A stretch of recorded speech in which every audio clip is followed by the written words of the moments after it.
Сәлем достар! Бүгін 10 сәуір Түркістан облысында ауыл партиясының ұйымдастыруымен балық аулаудан жарыс өтуде.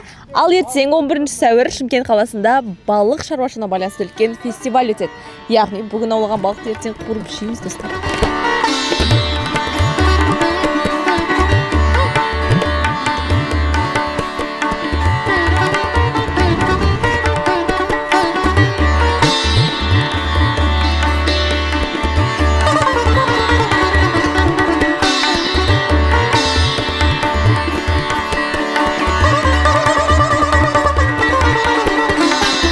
Сәлеметсіз бе? Сәлеметсіз бе? Қай жақтан келдіңіз? Қызылорда қаласы. Қанша балық ауладыңыз? Қармаққа ілді ма балықтарыңыз? 4 балық? Иә. Негізі балықты қашаннан бері аулап жүрсіз? Сол кішкентай бастан бастап. Кішкентайдан? Иә. Жеңіске жетем деп ойлайсыз ба? Ойлаймын, иә. Сол үшін келдік қой. Жақсы, сәттілік тілейміз. Аға, сәлеметсіз бе? Сізден интервью алып жүрсек бола ма? Қалай өтіп жатыр жарыс? Жақсы өтіп жатыр. Көріп тұрсыздар, ар жақтан, әр мемлекеттерден келген балыққа фестивальға қатысушылар. Қанша қатысушы қатысып жатыр? 10 команда қатысып жатыр. Түркменстаннан, Қырғызстаннан, Жамбылдан, Қызылордадан, Шымкенттен, Түркістан облысынан. Қай команда, қай қатысушылар алда келе жатыр? Шымкент бірінші орында келе жатыр ау деймін. Өйткені ең үлкен балықты ұстап жатыр. Сосын Қызылорда, Фарелден Қызылорда бірінші орында келе жатыр. Балықтың санына қарайсыздар ма әлде оның көлеміне ме? 3 түрлі сайыспен өтіп жатыр. Ең кішкентай дегені бар. Оған да арнайы ақылы жүлде бар. Одан кейін бірінші орынға ең үлкен балық и ең көп балық деп. Сол 3 түрлісінен жарыс болып жатыр. Пока ең көптен сол Шымкент ұтады ау. Өйткені арғы бет өте көп ұстап қойды. Санын айта аласыз ба қанша екенін? Білмеймін, айта алмаймын. Санағаннан кейін біратал айтамыз. Жақсы. Қызылорда форель балығынан көп ұстап қойды, енді бір 10-15 шақты ұстап ұстады ау.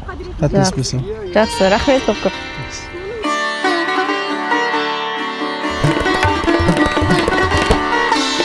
Түйенің сүтінен шұбат ішудеміз. Дәмі қалай? Күшті. Ұнады ма? Иә. Ақтаудың қызыға ішіп берем қалған, мен бірінші ішіп жүрмін. Қағып көреріз бе? Жаңа ғана ауланған балықтарды дәл қазір өлшеуде. Бірге көрейік. Қараңыздаршы. Бірнеше балық жүзіп жатыр.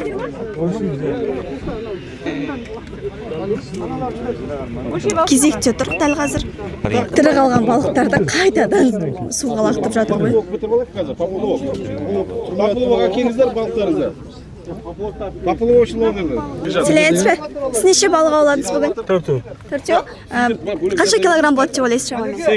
8 килограмм. Өлшеп тастадыңыз ба? Жоқ, енді өлшейміз. Енді өлшейсіз, иә? Ендеше қазір бірге көрейік. Сіз қай жақтан келдіңіз? Шымкент қаласы. Шымкент қаласының өзінен келдіңіз, иә? Бұл жарыс туралы жалпы қайдан естідіңіз? Шақырды. Шақырды, иә? Сәттілік сізге. Достар, бүгін сіздерге фестивальдің ең жарқын сәттерін ұсынатын боламыз. Бізбен бірге болыңыздар. Кеттік!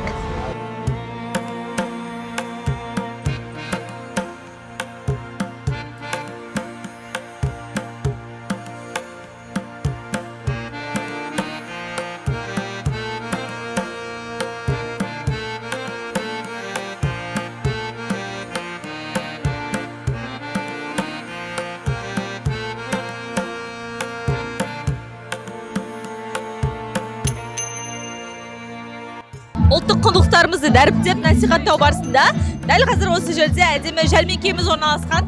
Жәрмеңкеде көріп тұрғандарыңыздай қолөнердің түр-түрі қойылған. Бізге ауыл инвестфесттің қонақтары әдемі Кәжекейдегі апаларымыз. Сәлеметсіздер ме? Қалайсыздар? Жақсы, рахмет, жақсы.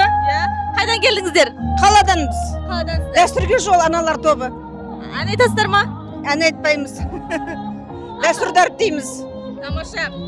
Қазақтың ұмытылып кеткен дәстүрлерін, салттарын еске түсіріп, соны дәріптеп, халықтың арасына жайып, үйретіп жүреміз. Тамаша. Бүгінгі өтіп жатқан фестиваль көңілдеріңізде шығып жатыр ма? Бүгінгі фестиваль жақсы. Өте керемет, иә, өте керемет болып жатыр. Бұл апа дәстүрге жолда мүшесі, мен де мүшесім міне. Камера қарап Біздікі міне қолөнер, бәрін жастарға дарыптаймыз, өзіміздің артымыздан келе жатқан ұрпақтарға қалдырғымыз келеді жақсы іздерімізді. Бүгінгі ауыл партиясының өткеріп жатқан керемет игі тілегі, игі ісі құтты болсын, өте жақсы болды, керемет. Ауыл партиясымен тығыз жұмыс істейміз. Ауыл партиясының көптеген іс-шараларына қатысып атсалысып тұрамыз. Жақсы, аман болыңыздар. Рахмет сіздерге. Аман болыңыз. Алматы облысынан келдіңіз, иә? Өзіңіздің ойыңызды айтып өтсеңіз, фестиваль туралы. Енді бұл фестивальға біз өте енді біріншіден ауыл партиясына рахмет айтқымыз келеді. Сол балық өсірудегі процесс туралы жалпы айтып өтесіз бе бізге? Енді біз Қазақ ұлттық университетінің соның ішіндегі биологиясында сол балық өсіру саласын бітіргенбіз. Мен PhD докторантымын. Қазір жағдайда біздің Алматы облысында 4 шаруашылығымыз бар. Уылдырықтан бастап товарлы балыққа дейін өсіреміз. Сонымен қатар оларды өңдейміз. Оларды өңдеп және Алматыдағы үлкен кішілі магазиндерге тапсырамыз. Өңделген өнімдерді сол Алматы қаласындағы кішігірім магазиндерге жібереміз. Ол сіздерге қаншалықты тиімді? Енді сіз балық өсіру өте аграрлық саладағы ең тиімді саланың бірі болып табылады. Біз енді өте маржасы жоғары балық өсіру қазіргі кәсіптегі аграрлық саладағы кәсіппен айналысам деп жүрген азаматтар болса, балық өсірумен айналысын деп айтамын. Мое имя Антон Штрак, я исполнительный директор Новошимского мелькомбината. Новошимский мелькомбинат – это первый в Казахстане и самый крупный современный роботизированный завод по производству кормов, в том числе для рыбы, вообще для всех типов животных. И модель бизнеса, которую мы продвигаем, называется контрактное кормление. То есть мы изготавливаем корма именно по рецептам клиентов. То есть мы делаем те корма, которые нужны под конкретную задачу.